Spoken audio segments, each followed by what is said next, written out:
Some empires are built in boardrooms. Some are built on oil, gold, or technology. But in South Africa, there's another empire, an invisible one. An empire built not on innovation, but on corruption disguised as tenders. Every year, billions of rands flow through government contracts meant to build schools, hospitals, roads, and homes.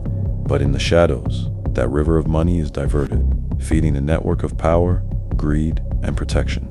They call them tenderpreneurs, and their rise isn't an accident. It's a business model, engineered and perfected over decades. Let's strip it down to the basics. A government tender is supposed to be simple.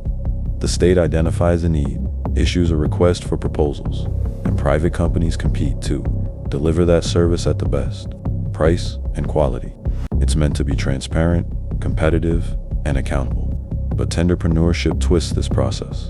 Here's how it usually works. A politically connected individual or their associate sets up a company, sometimes just a shell with no real capacity. They get wind of a contract before it even goes public. They secure the tender through inside connections, often at inflated prices. The work is either poorly done or not done at all, and the network eats. What's left behind are half-finished projects, broken infrastructure, and a public that pays the bill twice, once in taxes and again in suffering. Tenderpreneurship isn't random crime, it's structured power. At the top are political figures, the gatekeepers of access. Around them is a web of business allies, family members, and front companies. Below them are civil servants, accountants, and auditors who look the other way. Money flows like water through this system. A tender for 10 million rand can end up delivering work worth only 3 million. The rest is divided through kickbacks, subcontracts, inflated invoices, and quiet deals at expensive restaurants.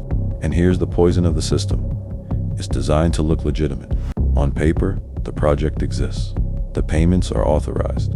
The company is registered. But the real purpose isn't service delivery.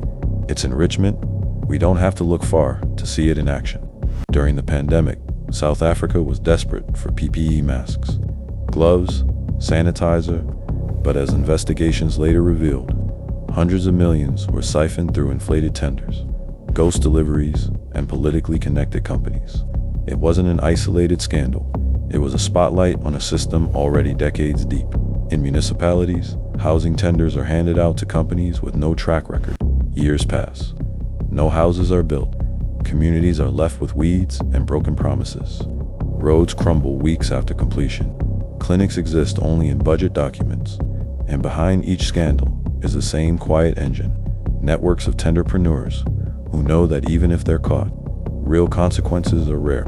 Every tenderpreneur scandal has a face. Not the face on the news, the faces you don't see. A child walking kilometers to a collapsing school. A mother giving birth in a clinic with no electricity. A community living next to raw sewage because the water treatment project was only ever finished on paper. This is where tenderpreneurship hurts the most. Not in the numbers, but in the lives quietly stolen. While luxury cars glide through entire towns are stuck in time, abandoned by a system that was supposed to serve them. If it's so obvious, why doesn't it stop? Because the tender system doesn't just make individuals rich. It builds power bases. Politicians rely on tender networks to fund campaigns, reward loyalty, and keep allies close. Businessmen rely on politicians for access to state contracts. Civil servants who blow the whistle are often isolated, or worse, when the watchdogs bark. They're often underfunded, undermined, or politically captured. Tenderpreneurship isn't just about money, it's about political survival. And when corruption becomes a survival tool, truth becomes dangerous.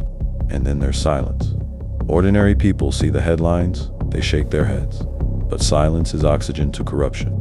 Every time a collapsed bridge becomes just another story, the network grows stronger. Every time we say, that's just how it is, another tenderpreneur cashes in. Corruption doesn't only thrive because of the corrupt, it thrives because of the quiet. But history isn't written only by thieves. It can be written by people who decide to fight back. Real transparency procurement platforms the public can access. Real accountability leaders who face consequences. Real protection for whistleblowers and citizens who refuse to look away.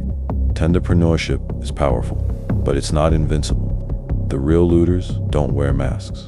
They wear suits. They don't break into your home. They rob your country in boardrooms. And the only thing more dangerous than their greed is a nation that gets used to it. Tenderpreneurship isn't a scandal, it's a mirror.